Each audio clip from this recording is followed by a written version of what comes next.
Hello বন্ধুরা, আমি অনির্বাণ, তোমাদের ফ্রেন্ডলি গার্ডেনার, আর welcome back to another video. বন্ধুরা, আরও একবার রোববার সকালে অনির্বাণ চলে এসেছে তোমাদের প্রিয় মুশকিল আসান নিয়ে, যেখানে আছে তোমাদের পাঠানো বিভিন্ন রকমের প্রশ্ন, যার উত্তর আছে কিন্তু দেবো। আচ্ছা, ভিডিও শুরুতে একটা কথা বলি, সেটা হচ্ছে দেখবে যখন কোনো কাজ করবে, ভালো কাজ করবে, যে কাজটা করে নিজে স্যাটিসফাই হবে যে হ্যাঁ সত্যি একটা ভালো কাজ হয়েছে, তারপর দেখবে বেশ কিছুক্ষণ, কিছু দিন, কিছু মুহূর্ত, কিছু সময় কিন্তু তোমার ভেতরে একটা ভালো, একটা সুন্দর অনুভূতি কাজ করে, যেটা কিন্তু বর্তমানে আমি এখন ফিল করছি। তার কারণ হচ্ছে গতকাল আমি একটা এত ওয়াও একটা ভিডিও বানিয়েছি, আর বলতে পারি একটা মাইলস্টোন তৈরি হতে চলেছে এই ভিডিওটা। আগামীকাল ঠিক সকাল 11টায় তোমরা দেখতে পাবে। আর বেশি কিছু বলবো না, জাস্ট কালকে সকাল 11টার অপেক্ষা করো। জাস্ট তোমাদের মাথা, এটুকুই বললাম, ঠিক আছে? আমি নিজে করে খুব হাইলি স্যাটিসফাই হয়েছি, আর আশা করছি তোমাদেরও ভালো লাগবে কালকের ভিডিওটা। কালকে ঠিক সকাল 11টায় দেখতে ভুলো না, একটা দুর্দান্ত কিছু তোমাদের জন্য অপেক্ষা করছে। এবার যেটা অপেক্ষা করছে আমার জন্য, সেটা হচ্ছে তোমাদের পাঠানো বিভিন্ন রকম প্রশ্ন, সেই প্রশ্ন উত্তরগুলো আমি এক এক করে দেবো। আজকে প্রথম প্রশ্ন আমি নিয়ে নেবো করুণা কাকিমা থেকে। করুণা কাকিমা ইউজুয়ালি খুব একটা প্রশ্ন করে না, কিন্তু এবার দুখানা প্রশ্ন করেছে, তাই দুটো প্রশ্নেরই উত্তর দেবো। তো করুণা কাকিমা বলছে, মুশকিল আসান করো প্লিজ, বোগেনভিলিয়া কবে রিপোর্ট করতে পারবো, কয়েকটা গাছের খুব প্রয়োজন। আর দ্বিতীয় প্রশ্ন হচ্ছে, কাঠচাপার পাতাগুলো পচে যাচ্ছে নাকি দাগ হয়ে যাচ্ছে, ফাঙ্গিসাইড দিয়েছি বৃষ্টির জন্য। তো প্রথম প্রশ্ন উত্তর আমি দিয়ে দিচ্ছি, সেটা হচ্ছে বোগেনভিলিয়া রিপোর্ট করা যাবে না এটা কিন্তু না। বোগেনভিলিয়া রিপোর্ট বর্ষার মধ্যেও করা যায়, কিন্তু রিপোর্ট করতে গিয়ে বাই চান্স যদি কোনো শিকড়ে আঘাত হয়, বা সেখান থেকে একটা যদি ফাঙ্গাসজনিত সেখান থেকে যদি একটা ফাঙ্গাসজনিত কোনো সমস্যা সৃষ্টি হয়, সেখান থেকে পুরো গাছটাই কিন্তু ফাঙ্গাসে আক্রান্ত হয়ে ডাইব্যাক হয়ে গাছটা মারা যাবে। তো সেই জন্য আমি বর্ষায় রিপোর্ট করতে বারণ করি। করা যাবে না এটা না, গাছটা তুলে ছোটো টব থেকে তুলে বড় টবে বসিয়ে মাটি দিয়ে রিপোর্ট করা যাবে, কিন্তু যদি তুমি এক্সপার্ট না হও, গন্ডগোল তুমি করে ফেলতে পারো। এই জন্য আমি বর্ষাকালটা অ্যাভয়েড করতে বলি সবাইকে, ঠিক আছে? আর কোনো ব্যাপার না, খুব এমার্জেন্সি হলে তোমাকে বলবো তুমি রিপোর্ট করো, কিন্তু আর কিছুদিন ওয়েট করে করাই আমার মতে ভালো হবে, ঠিক আছে? আর তোমার দ্বিতীয় প্রশ্ন ছিল হচ্ছে, কাঠচাপা গাছে পাতায় পচে আছে, দাগ হচ্ছে, এইটা নিয়ে ভয় পাওয়ার কিছু হয়নি। এই ঝামেলাটাই বর্ষার সময় কাঠচাপা গাছে ইউজুয়ালি হয়ে থাকে, আমার গাছেও কিছু হয়েছে, বলবো না সব হয়েছে। এবার এটা দুটো কারণে হয়, এক তো অতিরিক্ত বৃষ্টির জল পড়ে হয়, ওখান থেকে একটা ফাঙ্গাস হয়, আর মাটিটা যদি ঠিকমতো না থাকে ওখান থেকেও কিন্তু হয়। আমার এই যে পেছনে আমার যতগুলো কাঠচাপা আছে, সেই গাছগুলোতে কিন্তু খুব কম এই ঝামেলাটা হয়েছে, কারণ ওদের মাটি খুব সুন্দর বানানো আছে, ড্রেনেজ খুব ভালো আছে, প্লাস সারা বছর যেহেতু গাছগুলোতে আমি পরিচর্যা করি, কোনো অসুবিধা হয়নি। কিন্তু একটা গাছ আছে যেখানে ড্রেনেজ একটু খারাপ আছে, তো সেখানে অনেক গাছের পাতায় কিন্তু এরকম কালো ছাপ পড়েছে, মনে হচ্ছে পচে গেছে, পড়ে যাচ্ছে। এতে ভয় পাওয়ার কিচ্ছু নেই, বর্ষার পর সব ঠিক হয়ে যাবে, ঠিক আছে? ফাঙ্গিসাইড দিয়েছো তো, ব্যাস, দ্যাটস ইট, আর কোনো চিন্তা করতে হবে না। চলো পরের প্রশ্নের কাছে চলে যাই। এর পরের প্রশ্ন হচ্ছে কস্তুরী দাসের কাছ থেকে। কস্তুরী বলছেন, হ্যালো অনির্বাণদা, কেমন আছো? ভালো আছি, তোমার ভিডিও প্রতিদিন দেখি, আর খুব সুন্দর লাগে তোমার ভিডিও, তোমার কথা শুনতেও খুব ভালো লাগে। সচরাচর তোমাকে কিছু প্রশ্ন করা হয় না, এখন একটা প্রশ্ন মাথায় এসছে, সেটা হচ্ছে আমার বন্ধুর বাড়ি থেকে আমি বেশ কিছু পর্তুলাকার কাটিং নিয়ে এসেছি। এখন ওই কাটিংগুলো কীরকম মাটিতে বসাবো যদি একটুখানি বলে দিতে। ভালো থেকো, এভাবেই প্রতিদিন সবার হেল্প করতে থেকো। পর্তুলাকার কাটিং আমি কিছুদিন আগে, কয়েক সপ্তাহ আগে মুশকিল আসানে বলেছিলাম যে পর্তুলাকা এমন একটা উদ্ভিদ, যে কোনো জায়গায় হতে পারে। আমি তোমাদের দেখিয়েছিলাম যে সিন্ডারের মধ্যে কাটিং রেখে কাটিং আমি গ্রো করেছিলাম, ঠিক আছে? তো মানে যে কোনো পটিং মিডিয়াতে পর্তুলাকা করা যায়, যে কোনো মাটি, খালি ওয়েল ড্রেন সয়েল হতে হবে, তাহলেই পর্তুলাকার কাটিং কিন্তু খুব সহজে গ্রো করা যায়, অসুবিধা কিছু হয় না। ঠিক আছে, এরপরের প্রশ্ন এসছে নির্মল্য ভূমিকাকার থেকে। নির্মল্যবাবু বলছেন, হ্যালো অনির্বাণ, একটা মুশকিলে পড়েছি, তাই মুশকিল আসানের কথা মনে পড়লো। আর আমরা যারা বাগান করি তাদের জন্য মুশকিল আসান তো একমাত্র তুমি, বাকিরা শুধু কথায় আছে, কাজে তো তাদের কিছু দেখতে পাই না। তো আমার এখন একটা সমস্যা হয়েছে, সেটা হচ্ছে আমার লেবু গাছে বেশ কিছু পোকা হচ্ছে, যেগুলো পাতা রস খেয়ে নিচ্ছে, কিন্তু পাতাগুলো কুঁচকে যাচ্ছে। কি করব যদি একটুখানি বলে দিতে। তো আপনাকে বলবো, কিছুদিন আগেই আমি একটা ফল গাছের উপর ভিডিও দিয়েছি, মনে হয় এই 1 সপ্তাহ আগে, সেখানে আমি ডিটেলে আলোচনা করেছি ফল গাছে কী করতে হয় না করতে। আপনি একটু ওই ভিডিওটা দেখুন, ওখানে সব কিছু বলা আছে।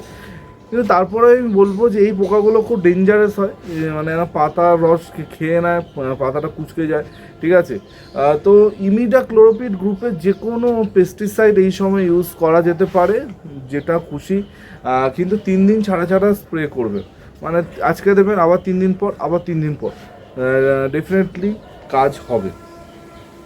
চলো, এরপরের প্রশ্ন হচ্ছে শৈবল সামন্তর কাছে। অনেক দিন পর উনি আমাকে কিছু প্রশ্ন করেছে।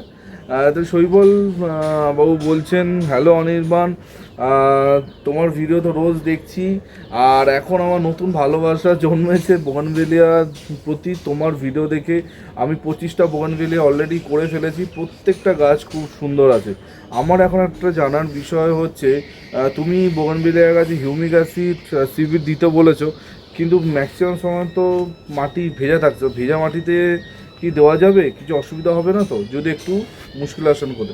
কোনো অসুবিধা হবে না, কোনো সমস্যা হবে না।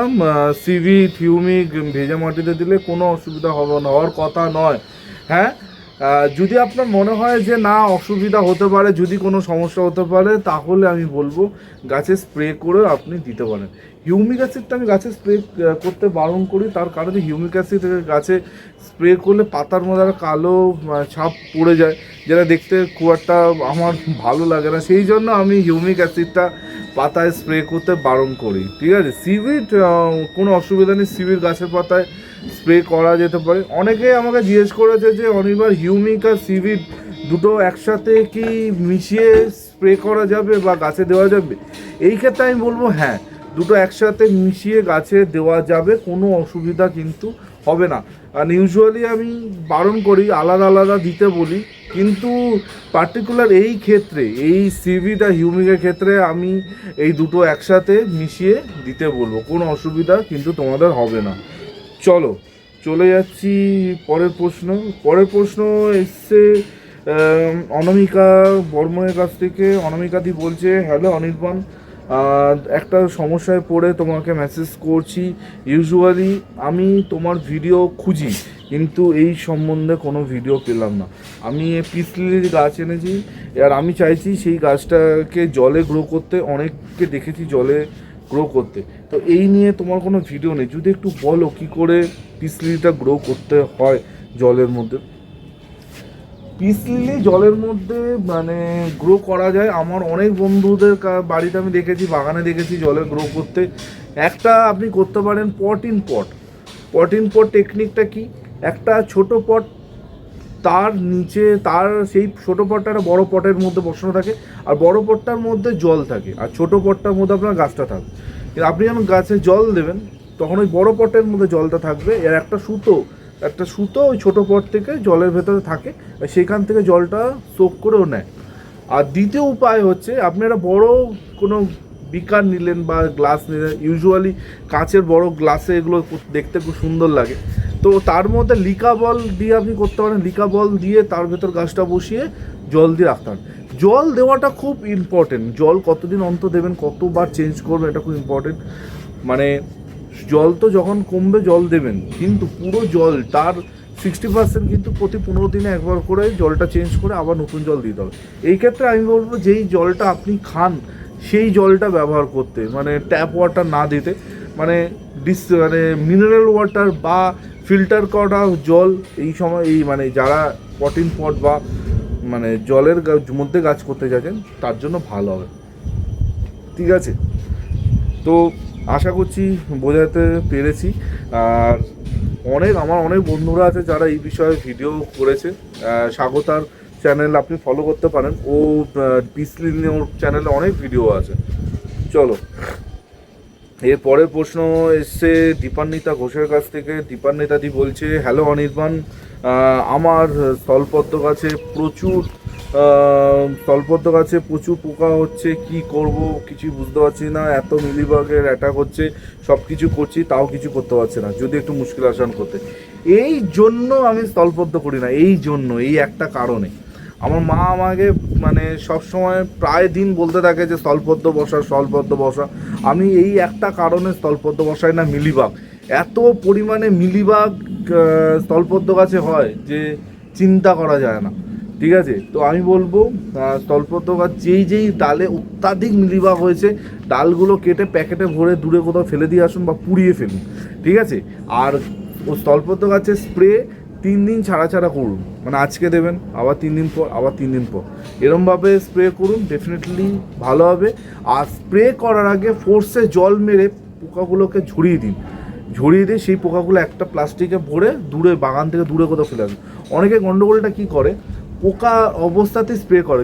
হ্যাঁ, এটাই উচিত, কিন্তু মিলিবাগের ক্ষেত্রে ব্যাপারটা অন্য। ওকে কিন্তু মানে পোকাগুলো আগে ফেলে তারপর স্প্রেটা করা উচিত। সন্ধ্যেবেলা ঠান্ডা জলে স্প্রে করলে অনেক বেশি এফেক্টিভ হয়। আর যখন স্প্রে করবেন তখন মাটিতেও স্প্রে করবেন, কারণ মিলিবাগ কিন্তু মাটির ভেতরে থাকে, মাটিতেও স্প্রে করবেন। আশা করছি ঠিক হয়ে যাবে, টাইম লাগবে, অন্তত 1 সপ্তাহ 10 দিন সময় লাগবে রিকভার হতে। ঠিক আছে, চলো। অনেক বন্ধুরা আমাকে জিজ্ঞেস করছে সাদা মাছির ব্যাপারে, প্রচুর সাদা মাছি হচ্ছে, কী করবো। দেখো, সাদা মাছি একটা কারণে হয়, আমি আগেও বলেছি, সবথেকে বড় কারণ সেটা হচ্ছে নারকেল গাছ। তোমার বাড়ির রেডিয়াসের 10 কিলোমিটারের মধ্যেও যদি নারকেল গাছ থাকে, তোমার বাড়ির বাগানে সাদা মাছি হবে। আমার মানে 1 কিলোমিটারের মধ্যেই অনেক বড় বড় নারকেল গাছ আছে, কিন্তু কপাল ভগবানের আশীর্বাদে আমার ছাদে কোনো রকমের সাদামাছির অ্যাটাক নেই।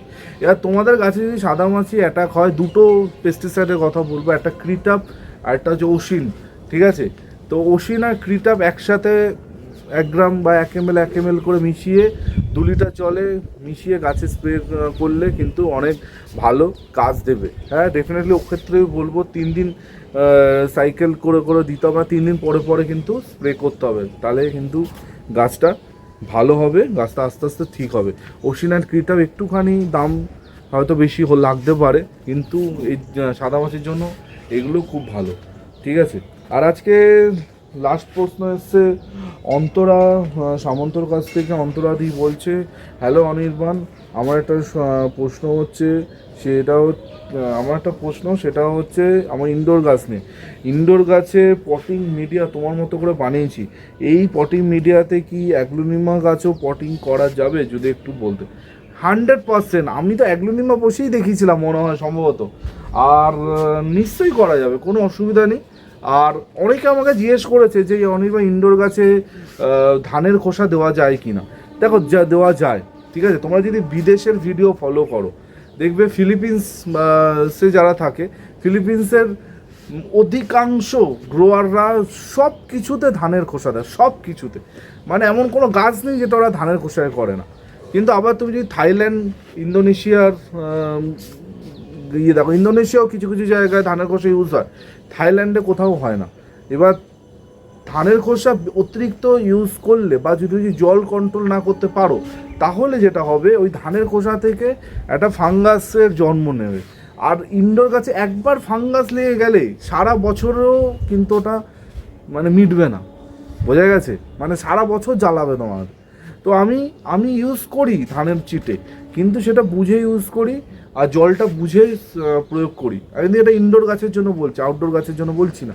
ঠিক আছে, আর ডেফিনেটলি ইনডোর গাছ নিয়ে ফিউচারে অনেক ভিডিও আসবার, কালকে যা ধামাকা আসছে, মানে পাগল হয়ে যাবে, এটুকু আমি তোমরা বলছি। ঠিক আছে, আর বেশি কিছু বলছি না, সাসপেন্সটা থাক, কালকে ঠিক সকাল 11টায় তোমরা দেখতে পাবে। অবশ্যই সবাইকে একটাই রিকোয়েস্ট আমার থাকে যে ভালো লাগলে কমেন্ট করে একটু জানিও কীরকম লেগেছে। একটা এফোর্ট নতুন দেওয়ার চেষ্টা করেছি, নতুন কিছু করার চেষ্টা করেছি, এক গতানুগতিক এক জিনিস, মানে অনির্বাণ যখন নতুন কিছু বলে তো নতুন করে দেখায়। আমি মুখের কথা নতুন নতুন বলি না, কাজে করে দেখাই। তো নতুন কিছু সন্ধান তোমরা কালকে ঠিক সকাল 11টায় পাবে। স্টে টিউন থাকো। আর কি বলি, কালকে দেখা হচ্ছে ঠিক সকাল 11টায়। যদি তোমাদের কোনো রকমের সমস্যা থাকে অবশ্যই কমেন্ট সেকশানে কমেন্ট করতে ভুলো না। আমার ফোন নাম্বার আশা করছি তোমাদের সবার কাছে আছে, না থাকলে নাম্বার চেয়ে নিও, ঠিক আছে? কালকে দেখা হচ্ছে একটা ফাটাফাটি ফ্যান্টাস্টিক ভিডিওর সাথে ঠিক সকাল 11টায়। তিল দিন সবাই ভালো থেকো আর শুভ যেতে ততক্ষণের জন্য বাই বাই।